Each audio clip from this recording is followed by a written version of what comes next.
So we're in the flesh here in Cal's kitchen, where Don't be judging. Where he, yeah, it's pretty clean right now.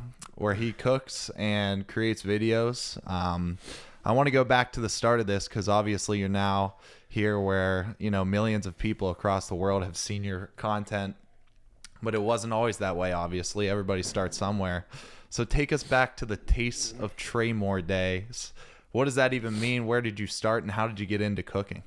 All right. First of all, before we start, I'm a little sick, so I apologize if I'm sniffly or nasally. But no, so Taste of Traymore. Yeah, so Luke Luke's a little younger than I am. It's weird too because I feel like I have to look at the camera. Right. Anyway, so first of all, I guess to get in the origin, because it's a long story, I could sit here for 4 days and explain it all, but I'll try to make it quick. So long story short, I grew up, I was a foodie from the jump. I was a little fat kid growing up. Just ate the standard American diet, my parents, it wasn't terrible, but we didn't eat healthy, obviously. Super obese, most of my family, siblings, whatever.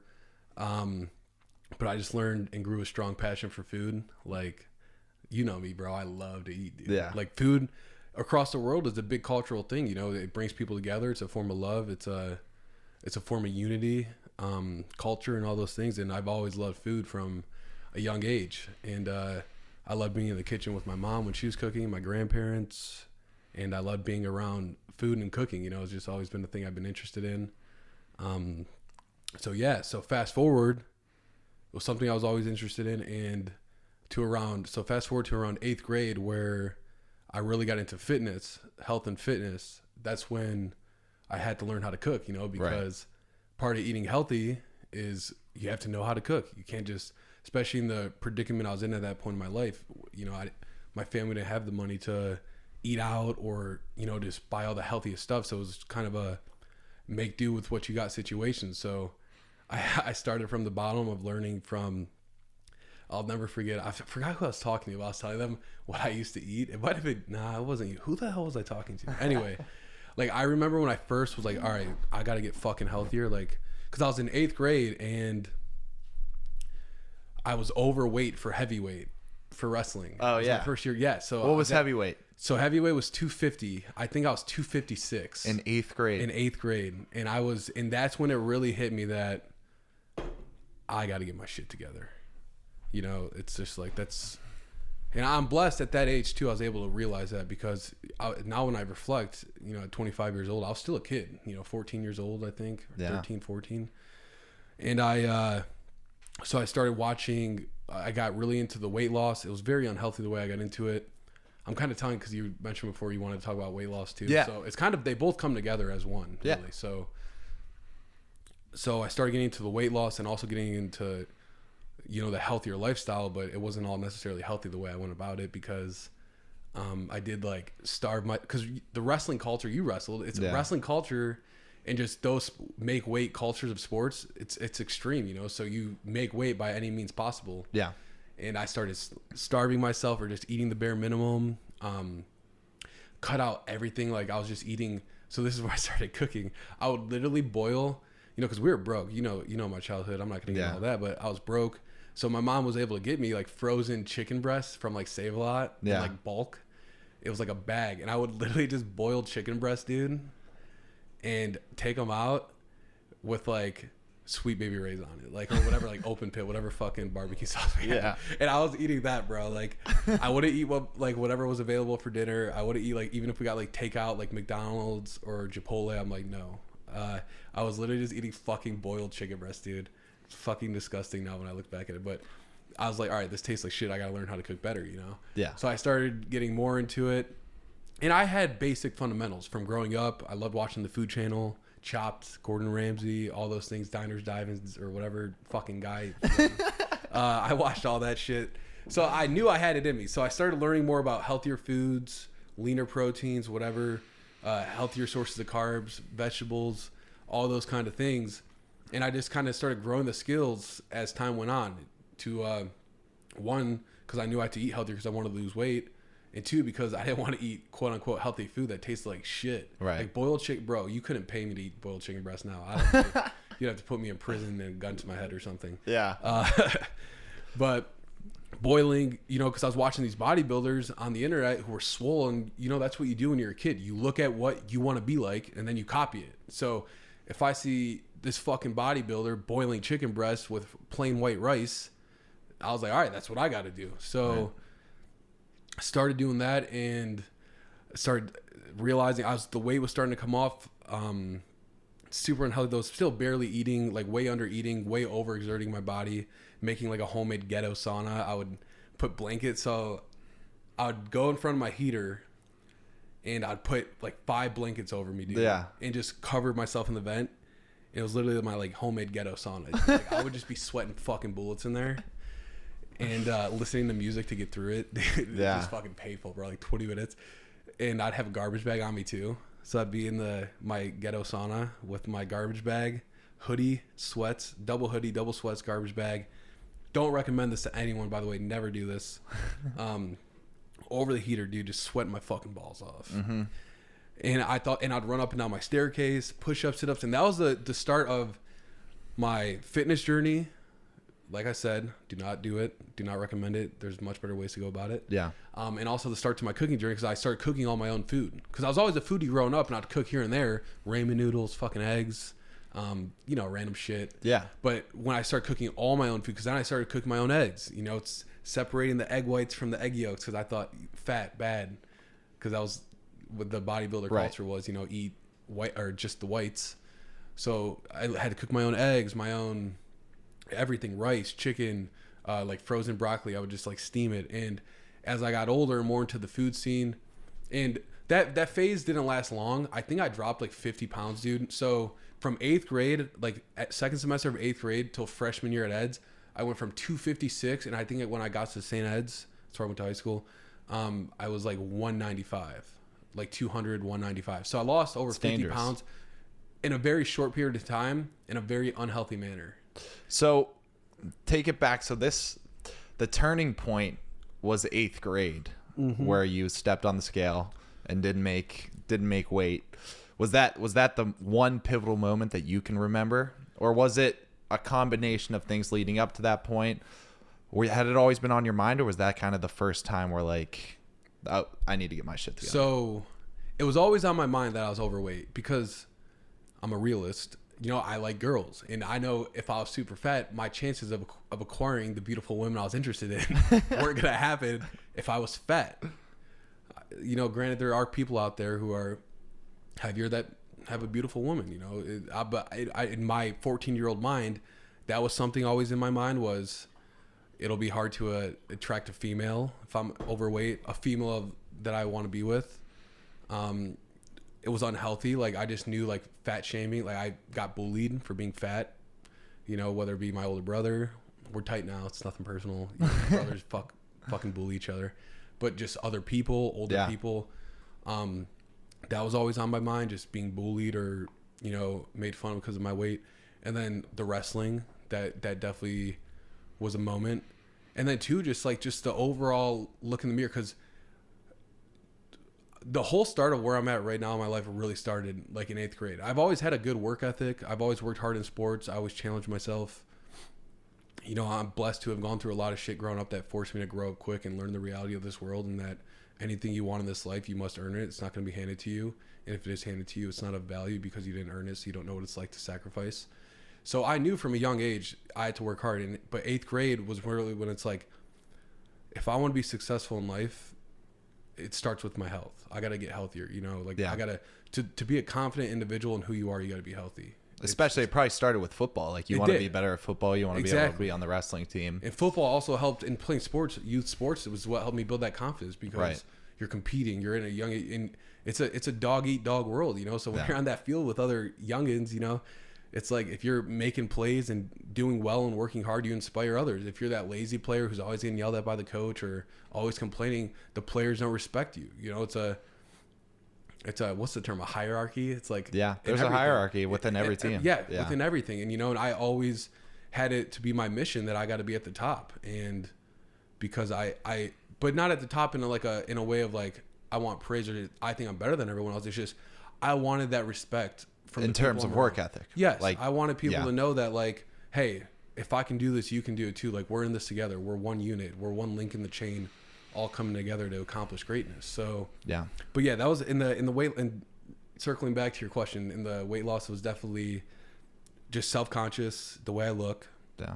being overweight, bullied, and then just general health and life. It really all hit me, all those things. And obviously it's a lifelong, I still don't know it all. It's a lifelong journey of learning. But I guess just to get back to the story, to transition.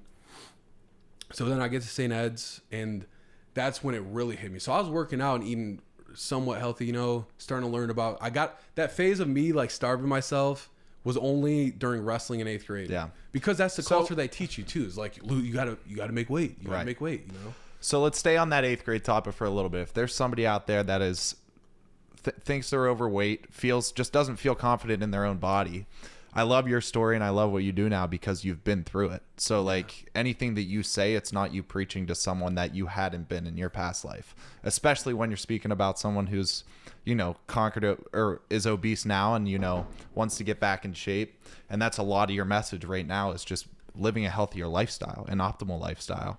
And it's possible, there's pictures of you when you were severely overweight. So what is one thing or anything what is the advice that you would give to someone in 8th grade and 4th grade at 30 years old if they're overweight and they want to fix something? What do you do? How do you even take that first step? Because it's such a monumental task. It is. So first of all, what I would tell someone that's a child, so anywhere from 8th grade below to an adult, is different just because you don't know their circumstances. So as a kid, so we'll start with an 8th grader because that's where I started, and that's more realistic. When you're a kid, you don't really know any better. And this might offend some people, but that's on the parents. Right. I love my parents to death, but when I was a kid growing up, I didn't know shit from shit. Yeah. They were the ones buying my groceries. They were the ones feeding me. Yeah. And I don't blame them. It's their fault, but I don't take it personal. You know what I mean? I don't look back and, oh, fuck you, mom and dad. You fed me like shit. No, they didn't know either. It's just because here's the problem too in the world today. From when our parents we're the same age, but your parents are a little older. But anyways, just still within the last 50, 60 years, the lifestyles of Americans and probably the rest of the world, I can't speak for the rest of the world because I don't live here, dramatically changed. Like from the quality of food to the level of physical activity to the expectations of your day-to-day life. We all, from back then till now have changed so much, even within the last 10 years, dude, 20 years, like the amount of physical activity you do on the day-to-day basis as a human has dramatically decreased versus when they grew up. And the highly processed, chemicals and food and all that shit didn't exist as much back then, Mm-hmm. So in the modern world today, to answer your question, what I'll tell an 8th graders or someone who's younger listening to this is like, one, you got to talk with your parents and, because you do got to take some, if you're in 8th grade, I did it.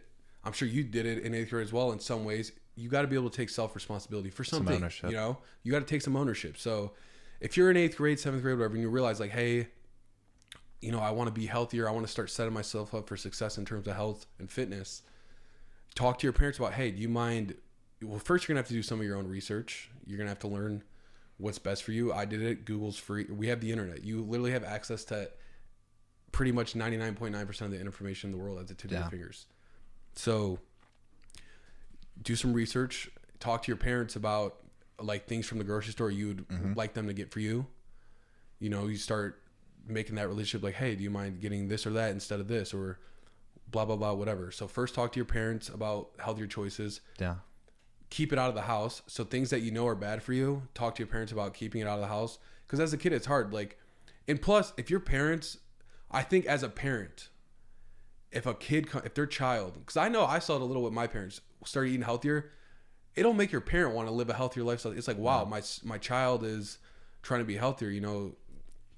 Like I'm about this. Like when I was living at home with my mom, when I transferred out to Gannon, like she was eating healthier. Like everyone in the house was, because like, I like cooking. So I was cooking for the family. Like we all eat healthier. Cause like, people like to feel good. You like to feel good, and you like to feel good with the people you're around, So one, start, talking to your parents about groceries or whoever is your guardian, or if you have your own money, like I remember saving my money to buy protein powder. Yeah. So you got to do what you got to do. And then 2, physical activity. You got to exercise. whether you play sports, or go to a gym, or if you're at home. You know, your body, my body was the first tool I used to drop 50 pounds. And that's something people don't get, is they think they need an expensive gym membership, expensive supplements. You don't need all that. Do they help? Yes. Do they make the journey easier because you have better tools? Yes. But you can still start with just your body and literally a shift in your nutrition. You know, I was doing push-ups, sit-ups. Me and Nolan, my younger brother Nolan, we shared a room, and our beds were like, we had twin beds that were across from each other. Yeah. So I would put my feet on his bed and put my arms on my bed to do dips. Yeah. So I'd do dips, and then I would run up and down the staircase, just sprints up and down the staircase. Yeah. And those are little things, you know, and but those were the start of like, literally that was what I did for workouts. I went to wrestling practice, football practice, and you don't lift when you're like that. Like, your coaches don't have you lifting, you know. Right. So I'd work that, and that was my workout at home. And I eliminated the McDonald's, because we ate. I'm not gonna lie, we ate out a lot. My mom was working like 3 jobs, dude. So like, it was whatever we could. My sister did a great job filling in, trying to help where she could with what the means she had, but we did eat a lot of fast food and stuff. And I told myself, no, I'm like, I'm going to eat something else. And my mom she wasn't mean to me about it. When she did have a chance to go to the grocery store, she would give me, you know, healthier, like chicken breast, eggs. And this is another thing too, I guess, while I'm on the topic, is like, regardless of your financial level, there's ways to eat healthier, you know? So for example, I was literally, you know, poor. Other than being homeless, I was as poor as they come at that stage of my life. We did have a point in our life where we were homeless leading up to that, where I was bouncing around from all different family members just because we didn't have a home to live in, you know, between aunts, grandparents, whatever. But when we got into this home, you know, and money was super tight, like I was still able to have her, she was still able to provide me healthier options. So by that, I mean, because people think it's eating healthy, you got to be wealthy or have tons of money, and that couldn't be further from the truth. Because I'll tell you right now, eating chicken breasts or eggs from Save-A-Lot, and frozen vegetables and rice, potatoes, even ground beef, even if it's not grass-fed, or, you know, even it's going as far as saying, even if it's GMO, because I'm sure what I was eating was fucking GMO. Dude. Yeah. I don't remember, because I wasn't reading labels back then. To me, it was just meat. Yeah. You know, I didn't know the whole depths of nutrition. But still, eating that stuff is still better than going to McDonald's, eating fast food, eating chips and stuffs out of packages. Like, like at the end of the day, even if it's not the best quality and it's, you know, not top tier quality and, you know, grass fed or whatever, or still eating meat, you know, and eggs and vegetables, fruit, eating that stuff is still going to be better for you than stuff that comes out of packages, stuff that comes out of frozen food aisles, stuff that comes from fast food restaurants. Yeah. And you got to make do with what you got. You got to accept the sacrifice, but make do with what you got, because that is one thing in this world we live in today that is one of the biggest factors for health, is that, well, I can't afford to eat a healthier lifestyle, or I can't afford to go to the gym. And I get it, because I get it from a sense, because I've been, like you said, I've been in those shoes. So you see these people that are extremely like healthy and fit and ripped, and you're like, I want to be like him, but he has access to everything. It's like, well, I'm never going to be like that person, because I don't. But it's no, there's levels to it, and be a realist about your situation. Work within your budget of what's affordable, and make do with what you got. And when you advance in life and become healthier, and this is a fact, you could ask.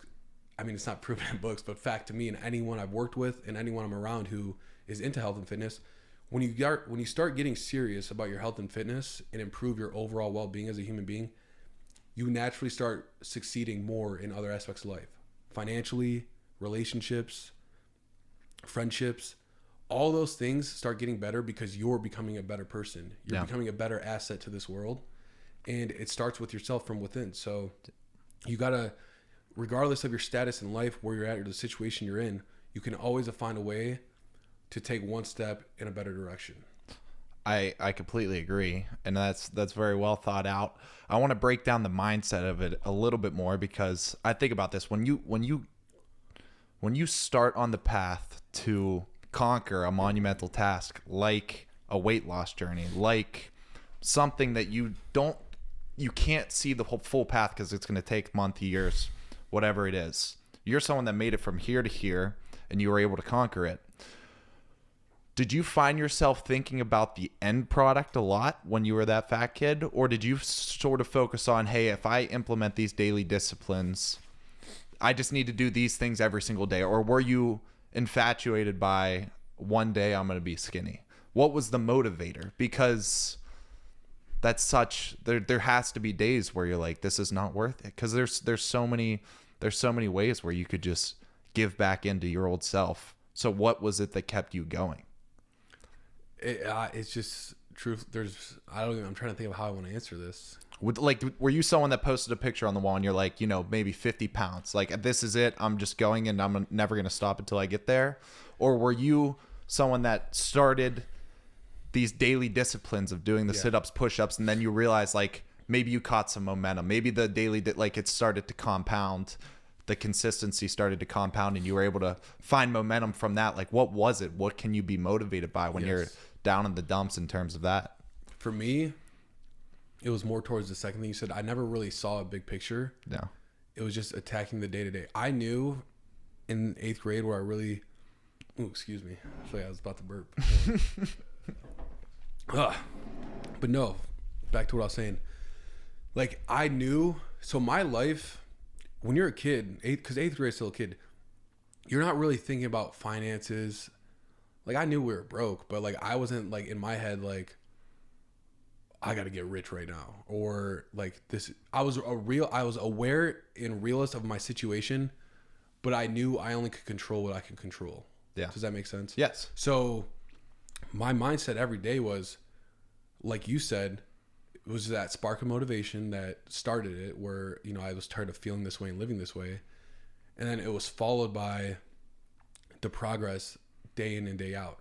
So like you said, did you ever have days where you don't feel like it, or is this even worth it? Like, truthfully, it was a long time. I can't even recall, like, in that process, I can't recall a moment from when I started living this lifestyle that I felt that way, to be honest with you, 100%.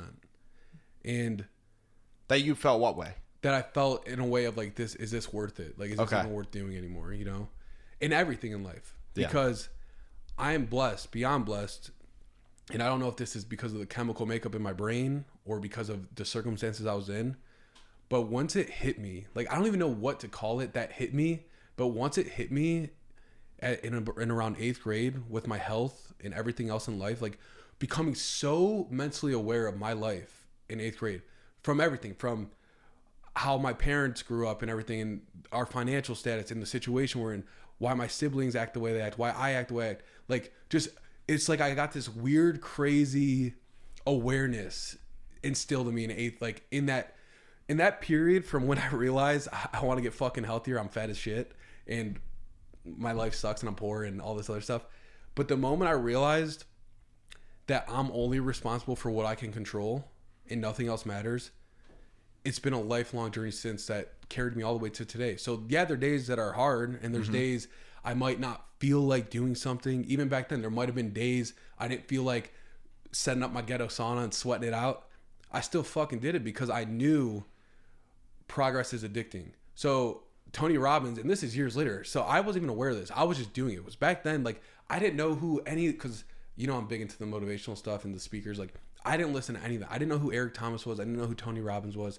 I didn't listen. I didn't have access to that stuff, Yeah. I just, out of sheer will, just realized I don't want to live like this anymore. And then I just did it every day. It just became habitual to like keep progressing. But Tony Robbins, in a video I listened to him, this was like 2 years ago, but I love this video.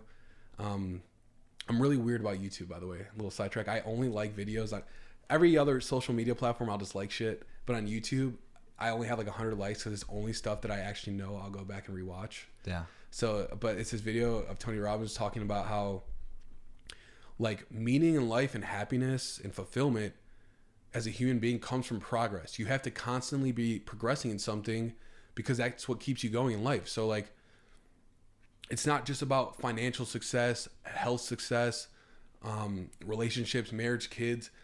You always got to be working towards progress in something. And that progress becomes a part of you, and you want to keep earning it and chasing it and keep progressing in life all the way to the point where when you're on your deathbed, you know, like, hey, I lived a great fucking life. I was consistently progressing in every aspect of my life, because there's no one knows it all. I don't know it all. You don't know it all about any topic, everything. And that's the thing. There's so many people in this world that are so set in stone on something. It's like, bro, take it fucking easy, dude. All right, relax. Yeah. You know, because people think they know everything. It's like, you have to consistently be a student to be a great teacher. You have to constantly be learning till the day we die. And I just remember back then as a kid, even now as I'm reflecting on, like, it was just that progress, dude. I was just addicted to, like, so I didn't have a scale at my mom's house. My grandparents had a scale because we would go stay at my dad's on the weekends, and he was living with my grandparents at the time. And dude, I couldn't wait till that Friday after school, getting to my dad's and stepping on that scale to see if I lost weight that week. That's awesome. And just each week seeing like the pounds shedding off. Bro, it is so weird because when you start seeing progress, your habits get better. So every Friday at my dad or grandparents, when we'd go there during this period of time in my life, he would get pizza, wings, and Dairy Queen had like a fucking log. It was like an ice cream cake log. Yeah. And bro, it's so crazy though, because the more I progressed with my weight loss and fitness, the more naturally disciplined I didn't even want, like, I would go from, dude, I would sit down because he was doing this before I started the working out and shit. Bro, 8 pieces of pizza, 6 pieces of pizza, whatever, fucking 10 wings, some ice cream. Like, right down the hatch, dude. No questions asked, fucking pounded it. Like, then, but as the progress started coming in, I realized, I'm like, oh, I can't be doing this. So, like, it would be 4 pieces of pizza and 6 wings. And it got, like, 2 pieces. And it got to the point where, like, with not even, like, fighting the urge, just pure discipline and will, because I knew what it was doing to my body, I could naturally go into my dad's house on that journey, you know, when I was staying with him on the weekends, and only have, you know, 2 slices and a few wings and be fine, and then be cool, you know? So that's just in health and fitness. But in anything in life, the more you progress and the more you're seeing that, you know, stacking those little wins and the compounding interest in what you're doing, the more you want to stay on that track. It's an addiction. Right. Why do you think anyone who's doing anything monumentally great with their life loves it so much? Because they're addicted to that product. Why do you think Elon Musk, who's at the top of the world, billions of dollars, whatever, it still just keeps going and keeps creating? Yeah. You know what I mean? He could easily stop everything right now and just go stay with his, dude, he's got like fucking 20 kids or something. Yeah. I don't even know, but he could easily stop now. But like, they're addicted to that progress. They want to keep going. It's like anything in life. You're addicted to that progress, you know? And it could be with anything. It doesn't even have to be health and fitness. Even with like our work, like this is only your 2nd episode. You're progressing, you know? We just spent fucking an hour trying to get this set up. We did spend an hour trying fucking hours getting set up. We're progressing. We're learning. It's that progress that you become attached to. And that's not a bad thing. It's not bad to be obsessed with making progress, because when you start progressing in one aspect of life, and if it's a beneficial thing, now if you're obsessed and progressing in a negative way, well, then you're digressing. You're not progressing. But if it's something that's making your life better and making you a better person, then you're naturally making you a better person to the rest of this world. And that's all you can do in your lifetime as a human being, is just try to be the best you can be. You don't have to be the best version of someone else or appeal to that individual. If you know in your heart you're becoming the best version of yourself, and you can give that to you, your friends, your family, and to the rest of society, you're living a great fucking life, you know? I agree. And you can't put a price tag on that. I agree. And I resonate with that a lot. And I asked you that question because when I was training for the triathlon this past summer that I ran, I was so infatuated with just crossing the finish line. And every single day, it was almost miserable showing up because I couldn't vision it. I couldn't picture it. And I hated being obsessed with just this one thing that eventually came, and it didn't even feel that great, and then it was over. And I didn't enjoy the process. But now, training for something different in a marathon, I'm really focusing on like just every single day, like the daily disciplines, and letting those compound. Like, I don't even have a marathon on my mind. Like, I don't want to see 26.2 anywhere. I just want to, whatever I got to do today, I'm going to do today, let it compound, and then let that go into tomorrow, let it compound. Because I think the way that I'm wired is I can't wrap my mind around 100 days. Like, I can't wrap my mind around what I'm doing tomorrow. All I can do is wrap my mind around today. Yes. Like, and that's where I'm at. And the first couple weeks of training have just been seamless. Like, when you focus on what you got to do today, you know, you can have a plan for the future, but it sounds like I was interested in that, because when I didn't know that about you. I didn't know if you had, 50 pounds, like just get there. But it sounds like you've created these daily disciplines, which going through that weight loss journey has instilled those values of just doing the daily consistent things and whatever you want to do. Say you want to get good at guitar, you could pick that up because you know that it just takes simple daily disciplines. Exactly. Start playing it for 10 minutes a day. There's a great quote, and Joe Rogan has it tattooed on his arm. It's from an ancient samurai. It says, once you know the way broadly, you can see it in all things. So yes. the meaning of that is, you know, once you go through a weight loss journey, and it takes severe, it takes so much. You have to give so much to it. When you see that broadly, you can look over your weight loss journey and say, hey, I went from here to here. That's such a crazy accomplishment. Well, now I want to, you know, learn how to deadlift 600 pounds. You're able to see it broadly. You can see it in all things. I know that, hey, I'm here at 300 pounds, but I can get to 600 pounds having gone through that journey. Do you see that? Like, do you see yourself looking back on that time and being like, I can do things because I've been through this and I know the path, you know? You can see it in all things now?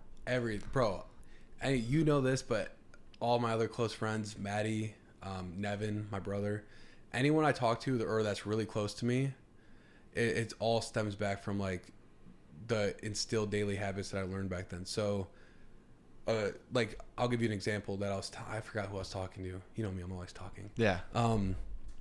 But I think the hardest in terms of daily discipline my schedule was my freshman year of high school.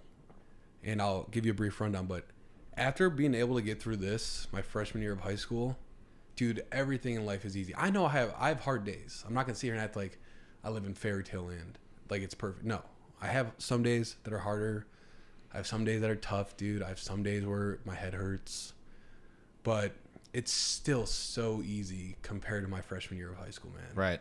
So freshman year of high school, first of all, I'm going to St. Ed's. I grew up in Garfield Heights, went through a lot of downfalls, especially after 2008 when my dad lost his business. Parents' marriage collapsed. Everything went down the shit or whatever. So you're going from public to a private school. Yeah, so I'm not used to this. So I'm going to, I didn't even want to go to St. Ed's, but I ended up going there. That's a whole nother story. And it's like 30 minutes from our house. And, you know, my mom was working like 2 jobs at the time. It might have been 3 at this time. I don't remember exactly. So, and I played sports. So bring the mic a little closer. There we go. Is that good? Yeah. All right. So this was my day in my freshman year of high school, Monday through Friday. So wake up, because I had to be there for workouts at like 6. The workout starts at 6 a.m. It's 30 minutes from my house. I'd wake up at 3:45, 4 a.m. I'll start listening to Ace Hood or Lil Wayne or The Game. That's every morning. This was literally my routine, dude. About 15 minutes, 20 minutes of just listening to music in my room, plotting my day, just thinking. I wasn't like, because you know, like journaling's a thing now. Like it was a thing back then, but I didn't know. But I kind of like was mentally journaling back then. Like I was thinking, but I wasn't writing stuff down. You know, I would literally plotting. I was plotting, yeah, just sitting there thinking with my fucking rap on, dude, getting my mind right for the day. And then I'd go downstairs. I'd make coffee. I didn't drink coffee at the time. It was for my mom or Scott. Scott's her boyfriend. One of them two would drive me to school. So I'd get their coffee ready. I'd go make my breakfast. It was always egg whites, oatmeal. So I'd make my oatmeal. It was just, you know, the little packets of oatmeal. I'd eat my egg whites and oatmeal. Wake up mom or Scott. Out of the house by... Oh, and then I'd get ready for school because I had to pack everything because it was a private school. So I had to have my shirt, tie, and all that shit. But I'd wear my gym clothes to school. Get to school around 5:30. So, because we'd leave at around 5. But at the time, I had to get there early because I was so embarrassed because... I don't know if I ever told this story like publicly, but I think I've told you before. Like my mom had just the most beat minivan, bro. It was so ghetto, dude. Like it was all we had at the time. And like, bro, me and Hallie's my older sister. We always geek out about our hard times because we just find it hilarious now. But the only door that worked on the minivan was the driver's side door. So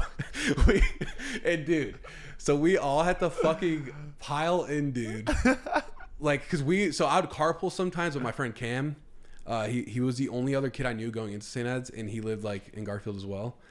But we did carpool a lot, but so I don't remember every day he did or didn't come. But anyways, we'd pile in, and The only door that worked was my mom's passenger door.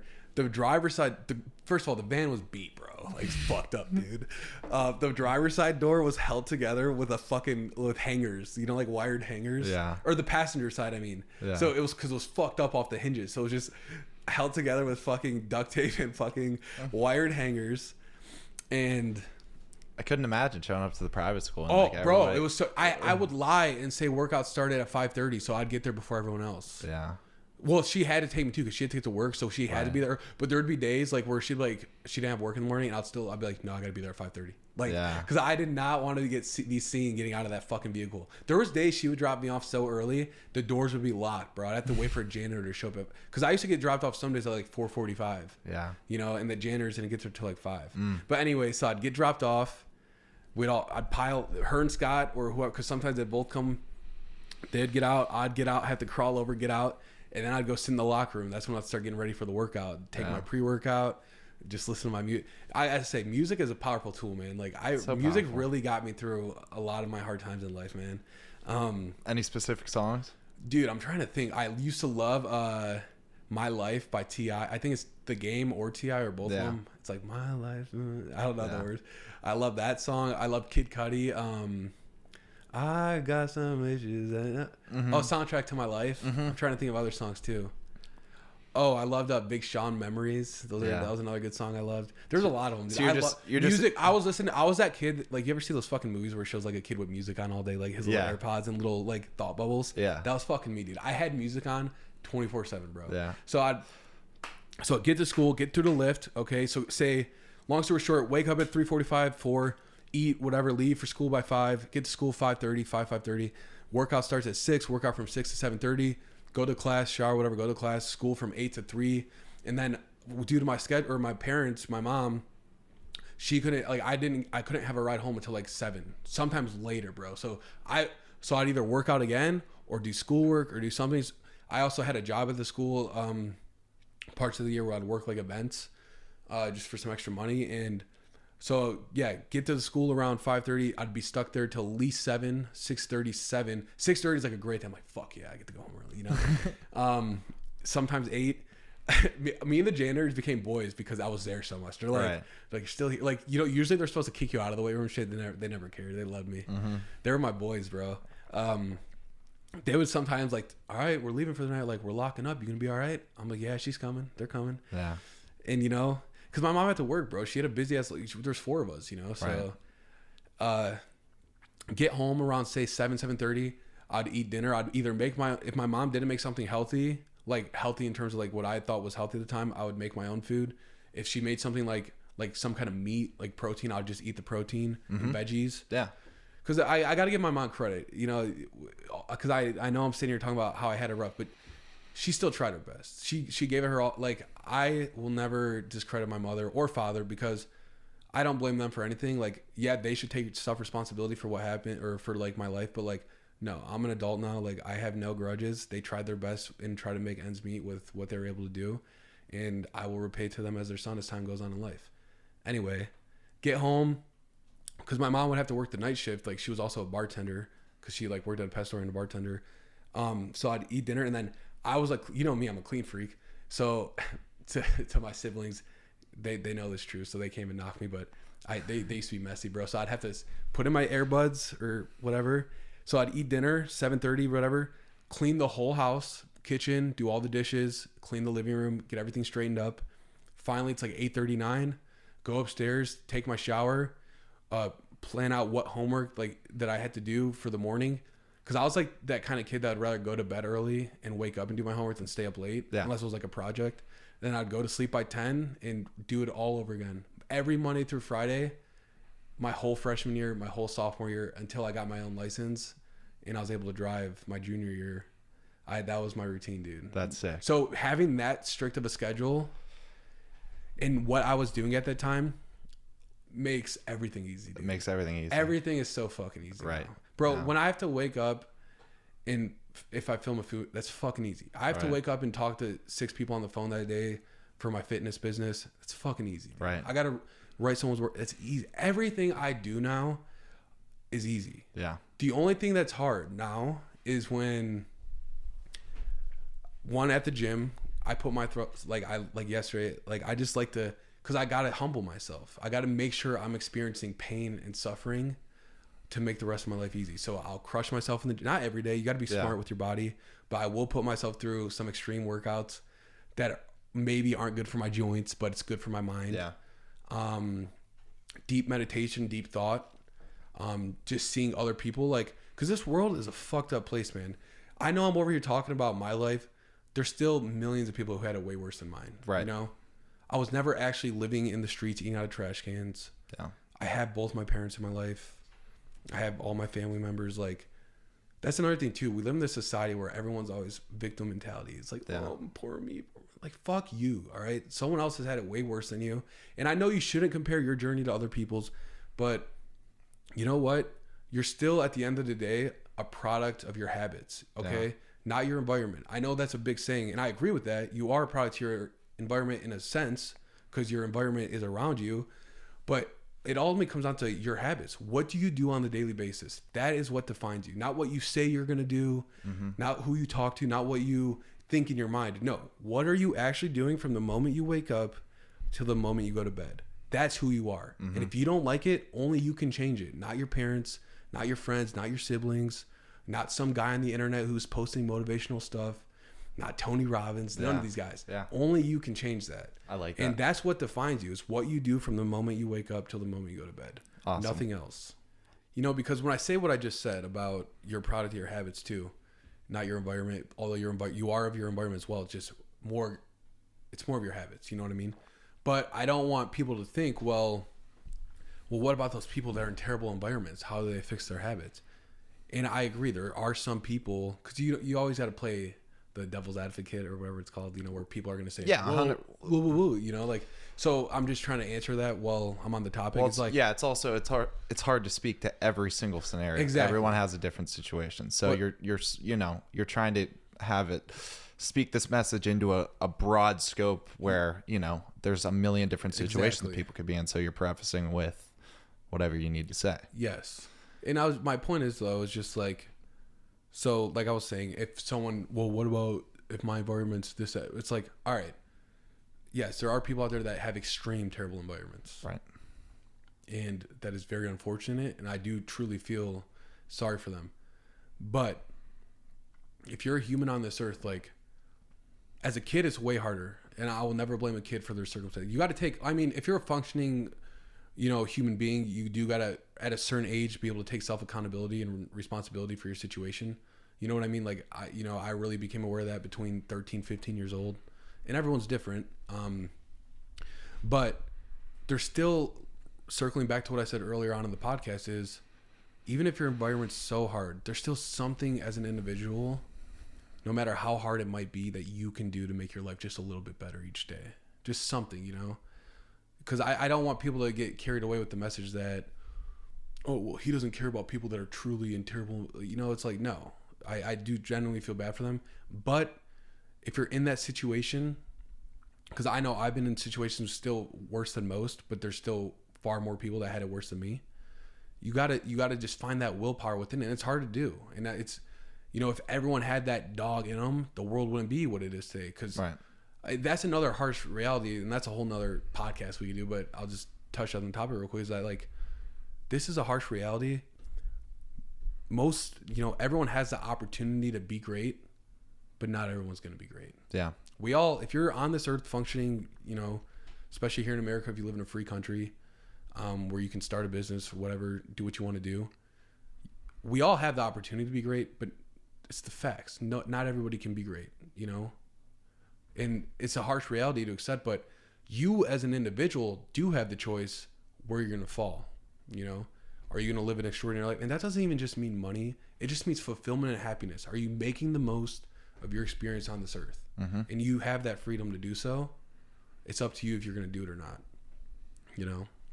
I completely agree. It reminds me of this story. I was on a flight last week, and it was so cool. I had the chance to sit. Flying? I went to Boston. Oh, that's to visit right. my friend. I didn't know you flew there. Okay. Yeah.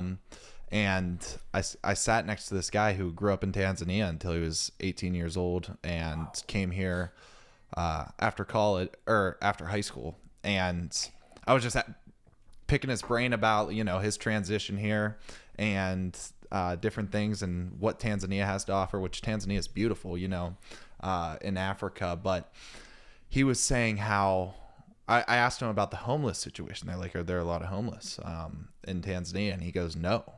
He's like, there's actually no homeless. The only homeless people, it's sad, but the only homeless people are people with disabilities. Like if you say you don't have legs or you don't have arms, like everybody makes the most of the situation. And he said that was the main difference between Tanzania and the United States is like, there's so many people, he says, and he brought up the victim mentality. He's like, so many people just make excuses around here because they don't have the resources. No, not the resources. They don't have the perspective of his, he comes here and all he sees is are opportunities. Yeah.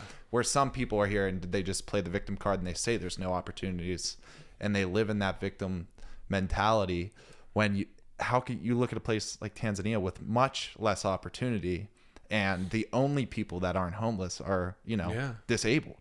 And because they literally can't, do anything to fix that.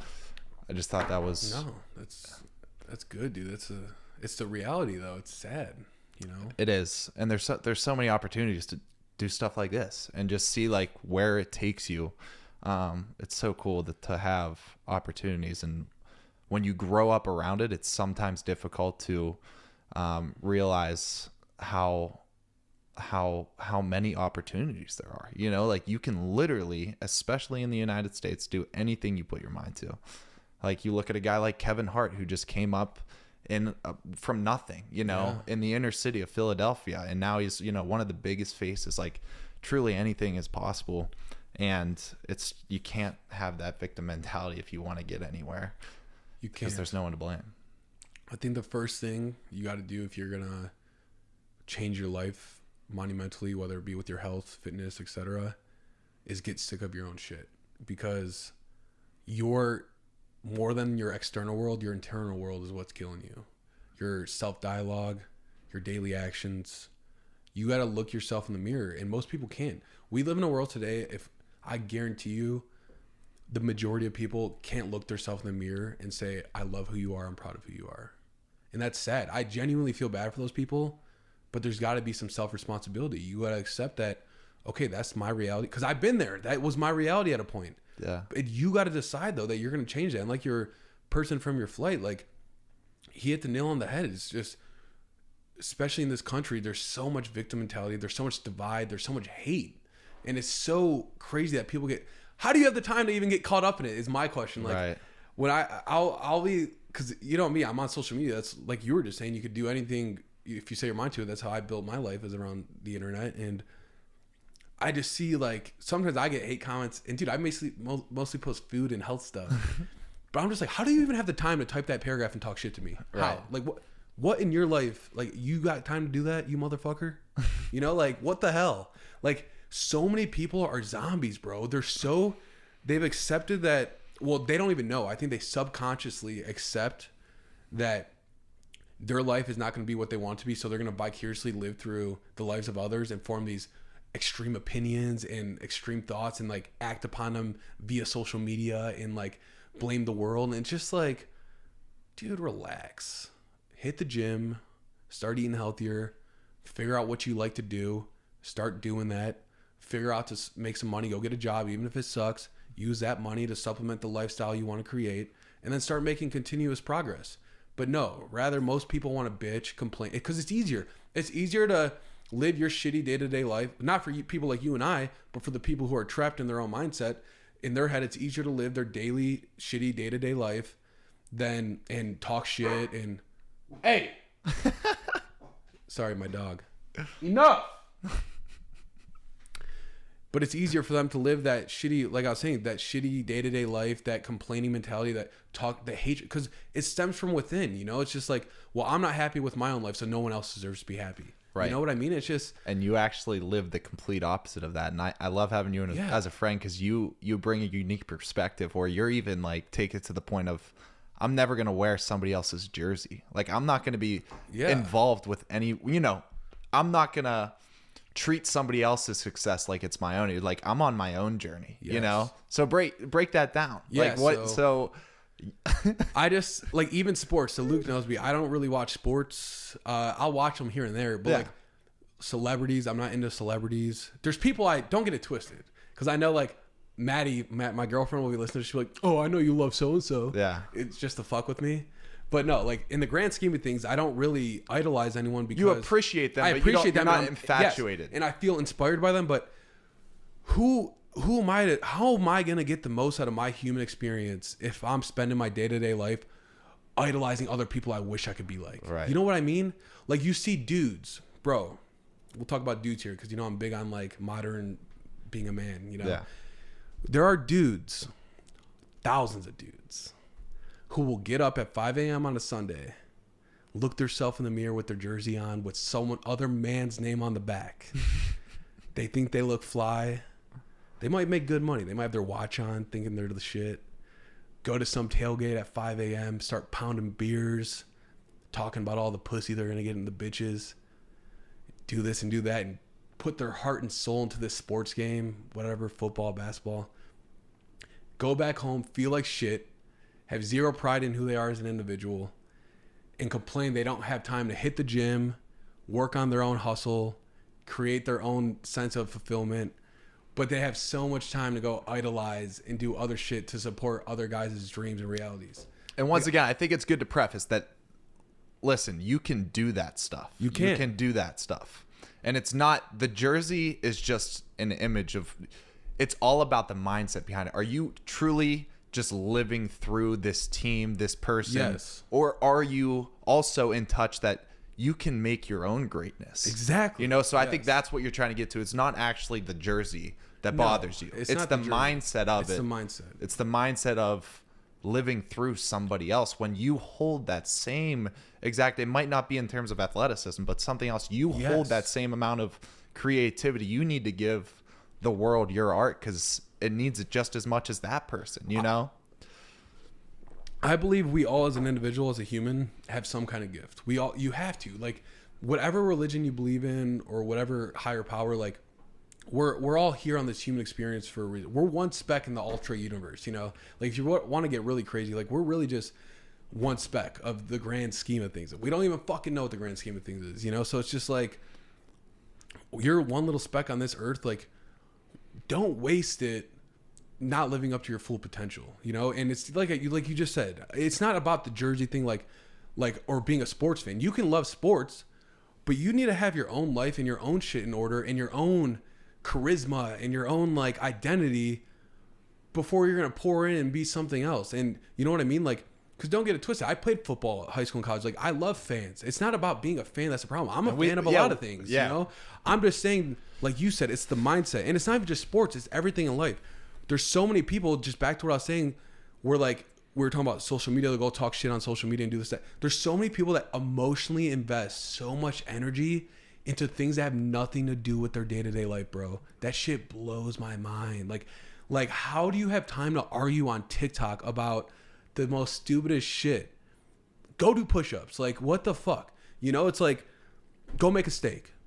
That'll make you happy. You know, like, there's so many other things that you should be doing with your time. Go read a book. Like, I'm just throwing out random things, but it's like, there's so many people, and it's not because it's negative and positive. Like, the sports, it's not like those people have a negative mindset towards the sports. Like, they're celebrating their team, their city, loving their city. Awesome. And that's fine. You should support, but you need to, as an individual, as a human being, like, before you're going to go invest energy, emotion, money, time into something else that gives no fucks about you, because, bro, let's be real. You think these star athletes care about the fans? Like, some of them do. Like, yeah, they care about the fans as a whole, but like, you as an individual, right? You think you in that middle row seat, you think they're waiting for you and they're gonna come talk to you after no, they're not gonna thank you. They talk to the fans as a whole. That's how it works, you know? So it's like, and it's not even just sports, singers, TV, whatever you're into, you know? So it's like, whatever you're investing, because emotional energy is taxing, bro. I don't know if you know what I mean by that, because I'll try to explain. But like when you're even say you're having a heart to heart with your girlfriend, like in a positive way, it's still emotion. Like it's a lot of energy. You're having a good talk with a friend, like a family member. It doesn't even mean a negative thing. It's just emotionally taxing, bro. Like, so if you're investing, like back to the sports reference, like people who get so pissed about sports, bro. Like, you really have the time of the day to release so much emotional energy into the sports team, where you may have kids at home who are counting on you to be their dad or mother. You have a spouse or a wife is a spouse and wife the same thing? Yeah, a spouse is like just you know me with my dictionary, it's a little off sometimes. But no, like you have your significant other that you've been neglecting a little bit, but she's seeing you scream at the TV. Like, go be a husband or go be that boyfriend. Like, you have friends who you've been neglecting, and you're too busy arguing on Twitter with somebody about fucking crypto pumps or whatever that shit is, dude. You know me, I don't fucking follow all that, but I see it on Twitter. Just like, it's just like, you have this one life. That's all we know. You know, there's no proof of a second life yet. This one human experience, it's like, make the most of yours. Don't sit here and live vicariously through someone else and all these other people when you have your own canvas to paint. Right. You know, it's like you can sit there all day and look at someone else's artwork, or you can pick up the brush and start creating your own. And the more time you waste looking at someone else's, the smaller your canvas will become to paint, you know? Yeah. So we're young right now. We're 20s, low 20s. Like, we had this huge canvas, bro. You know, you spend 20 more years, we're in our 40s, you know, who God knows doing what, like most people, and your canvas is shrinking, bro. You don't have a lot of time, because it's a time thing. You know, you only have so much time. We have 24 hours a day. You spend 6 to 8 sleeping. Like, what are you doing with those other hours? You know, and it's just, if you're not investing those in yourself and those you love and care about, and those like actually around you, and you're wasting so much of it arguing with strangers, getting mad about things that don't impact your day-to-day life, fanboying celebrities or sports stars, you know, you got to take a look in the mirror and, you know, realize, like, is this how I want to spend my human existence? And some people might want to. I don't know. I can't speak for them, because I've never been that into it like that. So I don't know. But right. I know for someone like you, and I'm going to put words in your mouth, but for me, like, we don't think that way. Right. And all the people I associate with at this point in my life don't think that way. Right. Yeah. I think it's such a great point. And I'm someone that, you know, we'll go out and enjoy a sports game, but we're not emotionally invested to the point where it's going to ruin any other part of our life. No. You know, and I'll still be sad if my team loses. Yeah. You know, but I'm not going to let it impact the rest of my day or whatever it is. It's just, you know, people throwing around a pigskin out there at the end of the day. Like, bro, and it's fun though. Like, you got it. Like, bro, when the Cavs were in the playoffs, so much fun. In 2016, I think that was. Yeah. Bro, my fucking energy. Underage ass was buying Kamchatka vodka, calling an Uber on my dad's credit card or debit card, drinking the Kamchatka in the Uber, getting downtown, trying to use my fake ID in all the bars, having fun. But like, I was there for the experience with my boys, having fun. Like, if the Cavs lost, like, yeah, it sucked, but I wasn't gonna go home and cry. Right. There's or like, sports are so cool because it brings a certain level of energy. Like when you're with 50,000 people all rooting for the same thing, like that's such a cool experience. It is, It's a different level of energy, and it's so important for culture too, because you're not looking at the guy next to you. Like nobody's fighting city, about. Bro. They don't care about your race, gender. Like if you're all cheering, and that's what I think. I don't want to give the message that sports are evil. I love sports. I play sports. I've been getting into UFC lately. Like you and Trevor are getting me into that. But like back to the main point is, you still should not place your full emotional attention in who you are as an individual through somebody else's life. Yes. You need to have your own house in order. Like, grass is always greener where you water it, whatever. Like, take care of your own yard, water your own grass before you emotionally start trying to care or take care of someone else's. Especially if that person has no idea who you are or give a fuck who you are. Yeah. Because that's the part where it's the worst. Like, bro, say you're my boy and you're fucking a star basketball player. Like, bro, I'm going to get emotionally invested. You're my fucking boy. I love you. You're my dude. You're a star. Like, I'm going to go watch and get into that shit. Yeah. But like, game's over. You lost. I'm not going to go home and cry about it. It's your job, so you're going to be upset, right. Which you should be. It's your career. It's your passion. Yeah. It's what you're doing. But on the outside, it's like, you got to realize, like, that's not your life to live, you know? And it's the same thing with social media, bro. That's the one, because there's this huge, we could go on for hours about social media because there's a debate. Is it good for the world? Is it bad for the world? It has ups, downs, blah, blah, blah, whatever. But I think the worst thing about social media is the like just mindless arguments with strangers like that people have with each other. You know, it's just like people get so heated, bro, on social media, dude. And it's so sickening to me. It's like over little, bro, take me. I post food stuff. I'll give you a little example. Like I made that patty melt video and it went viral on TikTok and Instagram. And dude, I was getting hate, like paragraphs amounts of hate. And in my head, I'm just like reading it. I'm like, first of all, your profile picture is some like anime thing and your username is weird. And like, you might be a bot, but still like you just typed you went out of your day to type a whole paragraph about how that's not fucking healthy. And you know, nothing, like just no idea who I am, nothing about my character, probably didn't even click on my profile and just dogging me, bro. And it's like, bro, you click on my profile, you see I'm a healthy person. Like, you know what I mean? Like I'm a very healthy individual. So, but it's just like the fact that like, I think to myself, cause when I first started getting traction on social media, I used to get upset about it or like let it get to me. But now I'm just like, dude, how do you have the time for that? Like what is wrong in your life that's so bad that you have the time to scroll on TikTok, comment a full paragraph on someone's pages? Cause now I'm on the receiving end and if they could, I wish they would hear this podcast so they can hear me talk about this. And just knowingly, I read it and think to myself, oh, dude, I feel bad for you. Right. Like, cause I feel so bad for those people. Like, I feel bad for them, but I also just want to like sit them down and like, come on, dude, why are you doing this? You know, like get it together. Yeah. Because it's just like, how do you have time? Or why are you so emotionally invested? It's a fucking food video, dude. Right. And that's the minimums of the extremes, bro. You start getting into the politics and the like controversial topics, conspiracies. Like, dude, people argue for hours, bro. And it's just like, dude, I know, or female, whatever. It's just like, go do it. Like, go do something with your real world life. Yeah. You know, put the phone and computer down. Yeah. It's a scary, scary thing in this real world. And the world we're living in now, it's like, and it's only going to keep advancing. You know, like Joe Rogan saying how like he thinks we're going to be cyber bots or something in the next like 20 years or 30 years. Like they're putting Elon Musk is doing the things in the disc or chips or whatever. Yeah.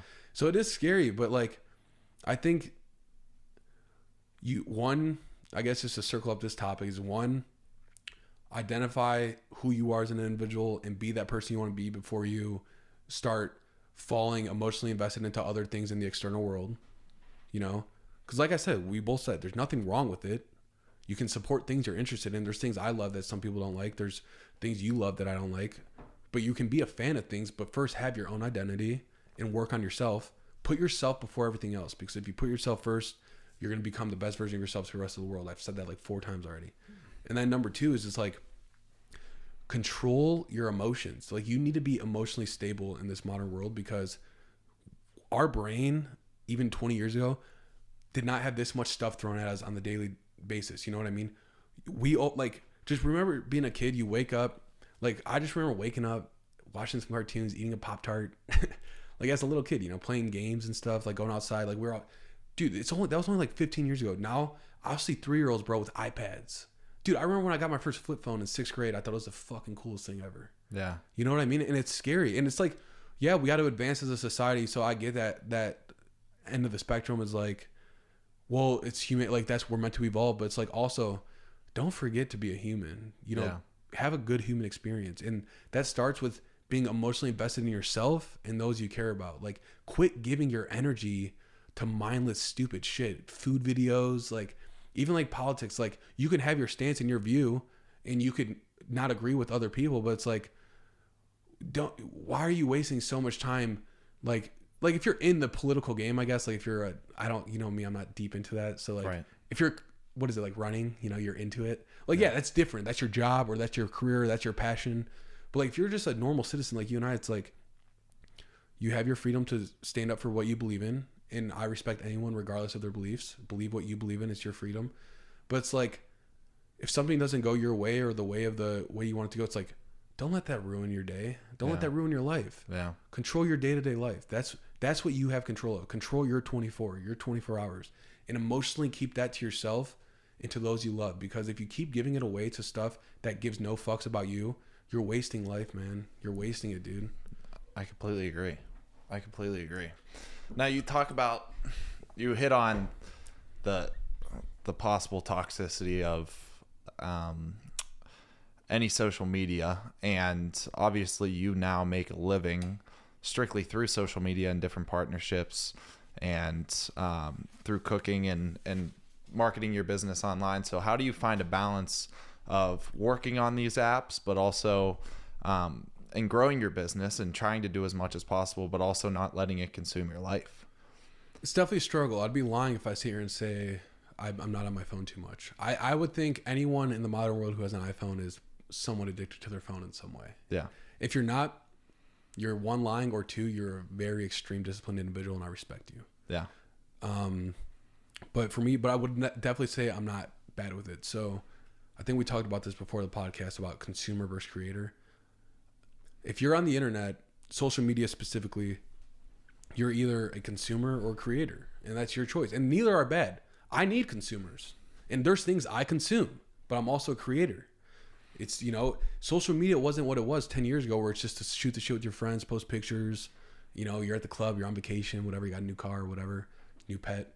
No, it's now a learning news. So it's an educational and entertaining and informative, platform now, all of them, because they're all the same now, like in a way, what I mean? Once TikTok took over, they're all short form content, so it's like you're consuming.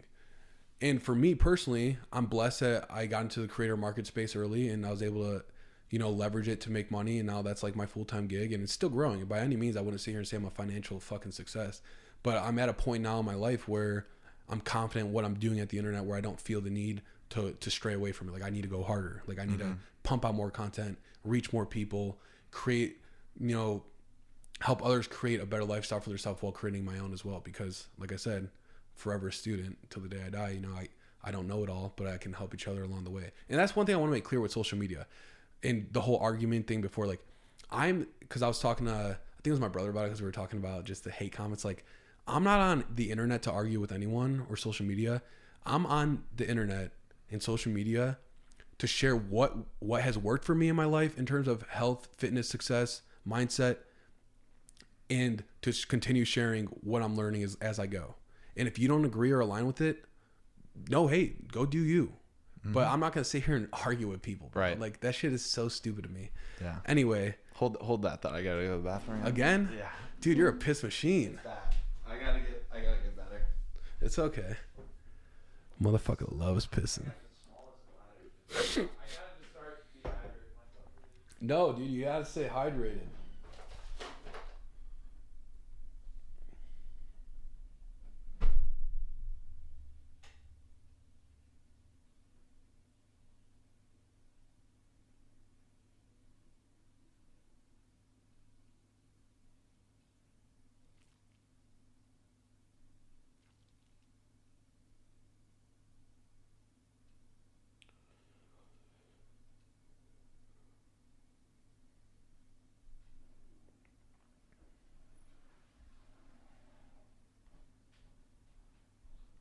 Dude, did Trevor get a fucking dog? Trevor posted an Instagram photo dump, but he put a dog in it. I don't know if it's his dog. Worry about your own life. Who, me? Oh, I know. I'm kidding. Fucking tits. All right, where were we? So I think we left off at social media, and I was talking about my purpose on social media, about how, I'm just trying to share what I've learned and what I'm continuing to learn with others. I'm not on there to argue. But we're talking about the balance between creator consumer, and you were asking me how. Okay, yeah. So my point is, a big thing with the social media is that now that it's changed, it's not what it used to be, where you just throw up flicks with your friends, tweet your random thoughts. Like, some people use it that way, but that's not the majority. It's now entertainment. It's everything. It's entertainment, news, information, learning, socializing, dating. It's everything now. Every platform, pretty much. So what I've learned, what my balance is, since I create more, I don't really consume too much, because I know how toxic it could be. I'm guilty. I'm not gonna sit here and act like I don't scroll sometimes, but truthfully, no lie here, probably 30 minutes max on the whole day of scrolling. So I only scroll on Instagram. I don't like TikTok. I post and ghost, post my post, get off. Twitter, very similar. I'll post, ghost. Instagram is my favorite social media platform. That's definitely the one I will watch reels or consume other content. But another thing I do, and I recommend this to anyone who's using social media, is only follow stuff that's going to make your life better. If you want to avoid the hate, don't follow things you don't like, you know? So like I've gone through all my social media platforms and have unfollowed or like make sure I do the not interested when certain stuff shows, because like it gives you that option now. The algorithm's like, and it doesn't got to be a person, like just say like a topic shows up, like say you don't like dogs. I have a dog, but say you don't like dogs and dog stuff shows up on your algorithm, you can click not interested and it'll stop showing stuff like that. Yeah. So one, purge your social media, only follow people or things you're interested in or things that are going to make your life better. 2, limit yourself. So set timers. Like if you know you're going to scroll, set a 10-minute timer, 15, 20-minute timer. And once the timer's up, it's time to get back to work. You know, that's kind of how I do it. I give myself like a 5-minute shot. So I'll do like a few 5-minute shots throughout the course of the day. So time restrict yourself, discipline, only follow things that are good for you and that interest you and that help you learn or become a better person, or things that you find entertaining too. That's fine. Like I follow certain people strictly for entertainment. I find it funny. Restrict yourself. And then 3, tap into the creator market space. It doesn't mean you're going to make money right away, but it is such, like you're doing right now with this podcast. You started your kettlebell stuff and live in full flow. You never know where it can take you. We didn't even finish, now that I think about it, like my whole Taste of Traymore story. So I guess I'll wrap that up real quick. Wow. I always say real quick, but I just go on. Full circle. Full circle. So yeah, explain. So that's what I'm gonna do. So from the creator, explain where you started. Yeah. So what I mean by tap into the creator market space is if there's a niche or something you're interested in, you can start creating content from that, building an audience and a community. And if you're fortunate enough and you're good enough, you can start monetizing. I'm not gonna sit here and say everyone could do it, because everyone can do it, but not everyone's cut out for it. Does that make sense? Yes. It requires discipline. It requires sacrifice. It's like fitness. It takes time. I spent years before I made $1 on social media. Ooh, my nose is itching. Hold on. But yeah, I spent years before I made any money. And at first I was making no money. I'm blessed.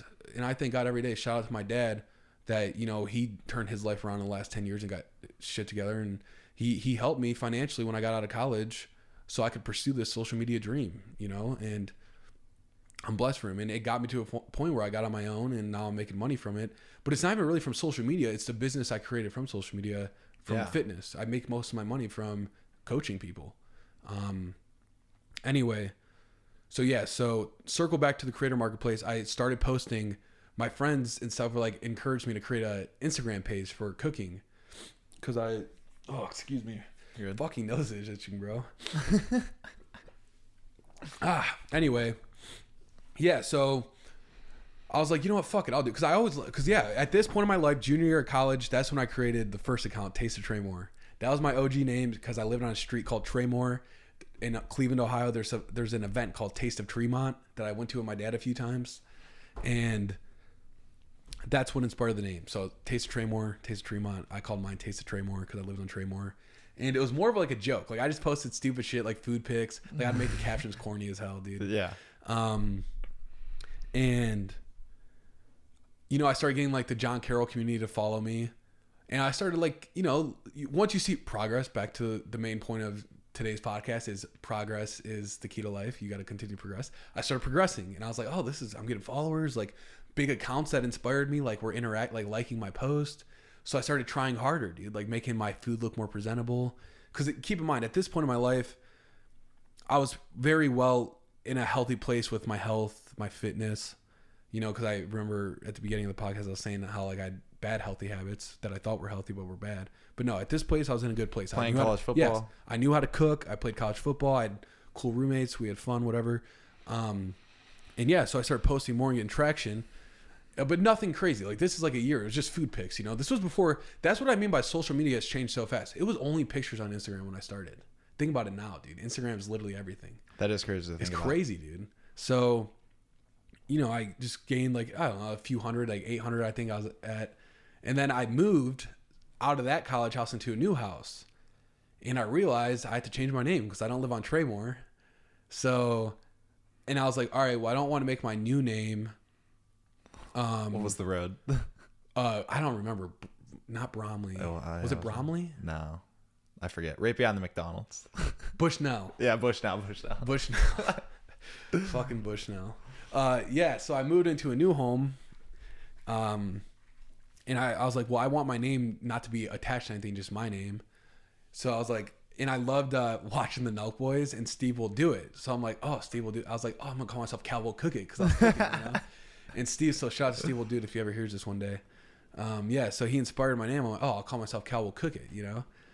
And that's where it started at the new house. And then I just started getting better. It's like anything in life. Like, I deleted a lot of like my old posts, but if you look, like, it was a slow grind. Like, my shit looked so stupid back then compared to like my presentation, like just the quality. But anybody's like that. If you look at any creator, regardless of what they create, like fitness content, food content, like science content, you know what I mean? Any shoes, clothes, their content was so bad when they started. Podcast. You're going to look back at this podcast in a year from now, 2 years from now, and be like, bro, that shit was a joke. You know what I mean? It's just how it goes. Yeah. But when you accept that in life, that everything you start is probably going to be shitty at first. Right. You'll get through the shit. It doesn't matter. Like, you'll get through it. I'm still like, I'm gonna look back in 5 years and be like, damn, I could have been doing things so much better. But you live and learn. So I started getting traction there, and then things really picked up. I still had not a big following at all. I wish I would have gotten TikTok sooner. Jake Flores told me I had to make it sooner. He was one of my roommates, and I didn't listen, but I eventually did during COVID, and that's when things really started popping for me. So once COVID happened and I was done with football because it was my senior season, I had more free time. So I started doing more. I learned how to do the videos, you know? Yeah, I remember that. Yeah, the food videos. So I started making food videos on TikTok and Instagram. And when I first started, it was all like food porn style, like just super unhealthy food. Yeah. And I didn't eat that way, but it was just like cool. You know, I'm a foodie. Like, you know, I thought it was interesting, like fun to do, you know? And I thought it would be more interesting to my audience. So I started getting a little traction. Like, I think I had a couple thousand on Instagram and like 10K on TikTok. And then we moved here. So I moved here with Trevor. He was one of my old roommates. And I was in my last semester at college. And that's when I really got serious about it because I had a nicer kitchen, a nicer setup. Excuse me. And I just started hammering away the content. Like, I just started really getting serious about it. And I started getting traction. And I remember I got my first paid post, Trev Sauce. Shout out Trev Sauce. I love Trev Sauce. Great company, great people all around, just great products. And they paid me $90 to make 3 TikToks. So that's $30 per TikTok. Which is sick. And I thought that was I thought it was the craziest fucking thing. I'm like, holy fuck, bro. These people are really going to fucking send me free stuff and pay me to make videos. Yeah. I couldn't believe it, dude. I couldn't believe it. Like, it was crazy, dude. I remember telling Trevor, like, bro, like, you won't believe this shit. Yeah. And yes, and I did that, and then I just started growing, and I had a couple of videos do really well. But then I got to a point where I was probably at like 100K on TikTok, 10K, 15, no, probably more, probably like 20K on Instagram. And keep in mind, guys, I wasn't really making much money. Like, when I say my dad was helping me, that motherfucker was helping me. Yeah. Like, you know, he wasn't giving me spending money, but he was covering my living expenses until I was able to get sustainable on my own. So this is like the first 6 months after college? Yes. No, the first 6, I was still in college. Oh, still in college. Yes. Okay. So I was still in college. It was online though. That's why I was able to do this. Right. It was because of COVID. Yes. So fast forward,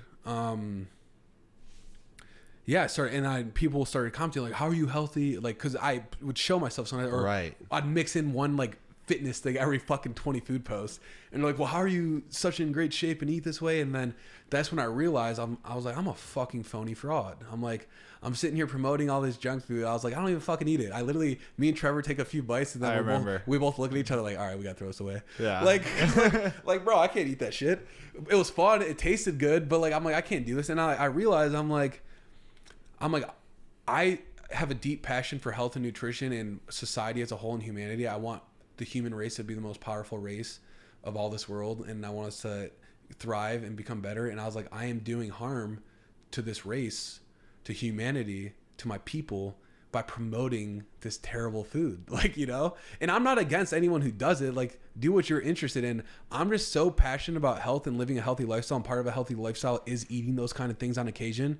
But like, I wasn't teaching that message. I was just saying, check out this donut burger bacon loaded sandwich. Like, like there was no You know what I mean? So it wasn't your authentic self. It wasn't my full authentic self. It was a one piece of the whole pie of who I am.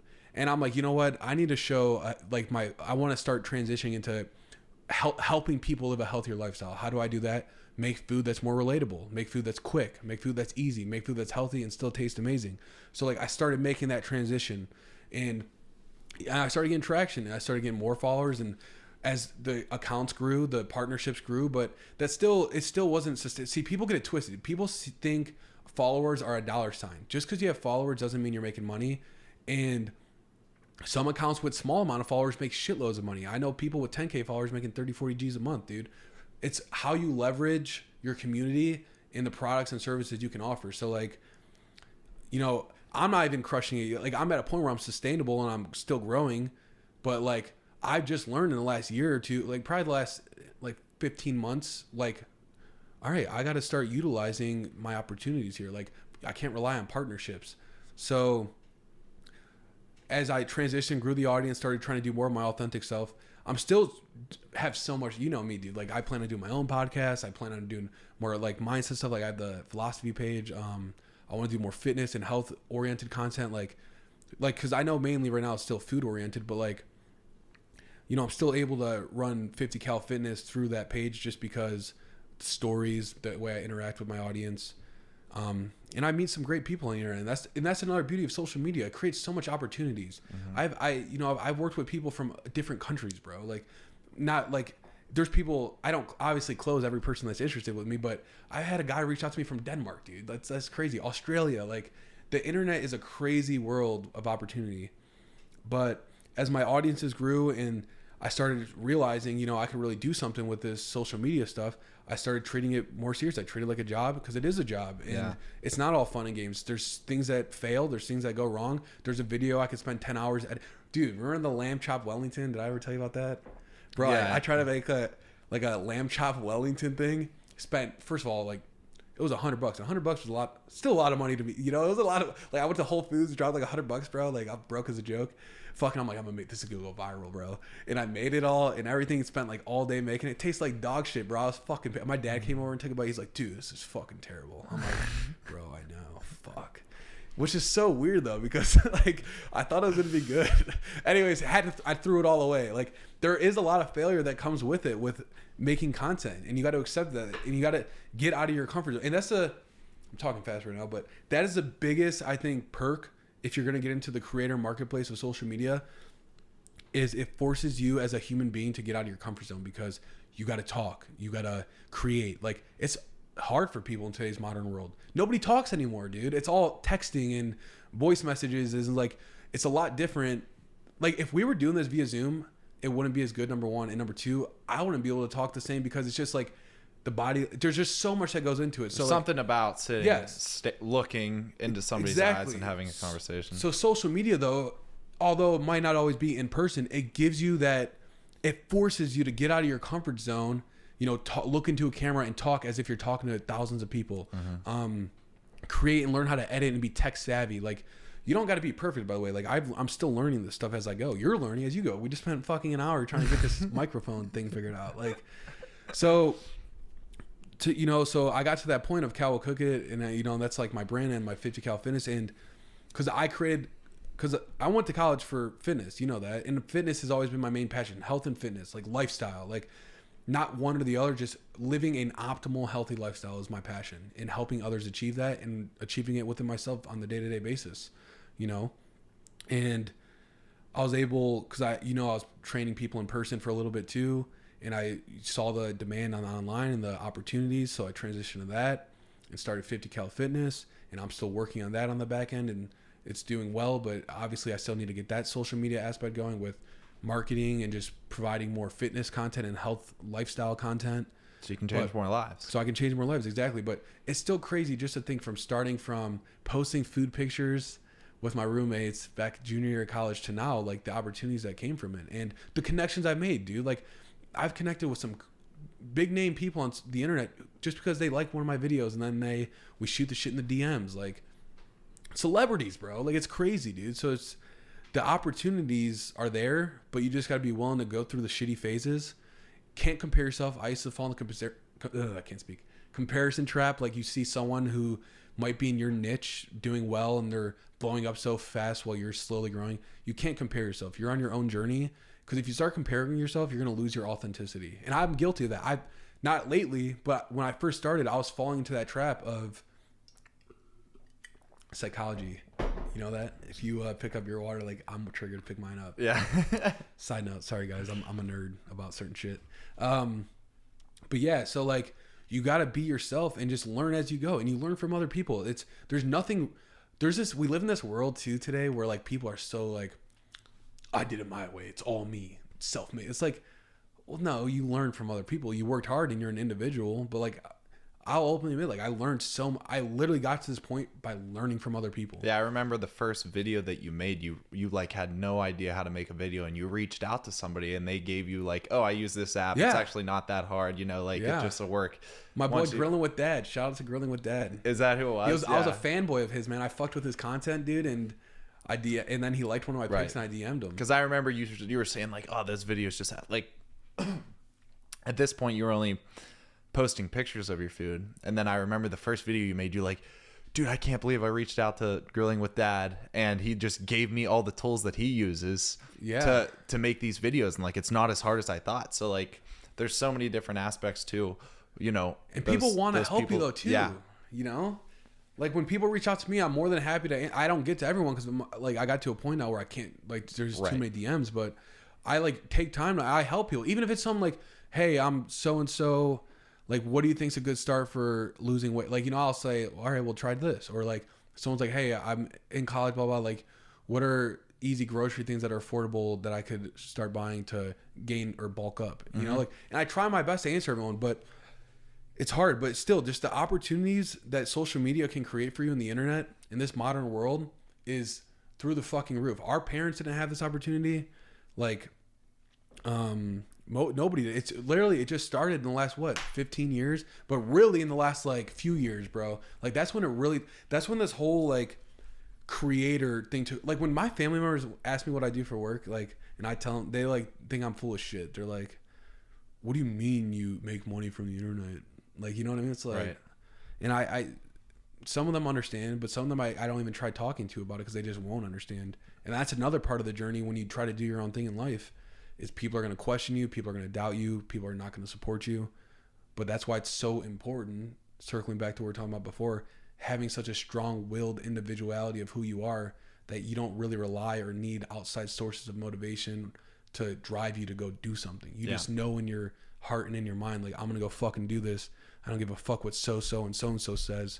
I know I will figure this out and I'll find a way to accomplish that.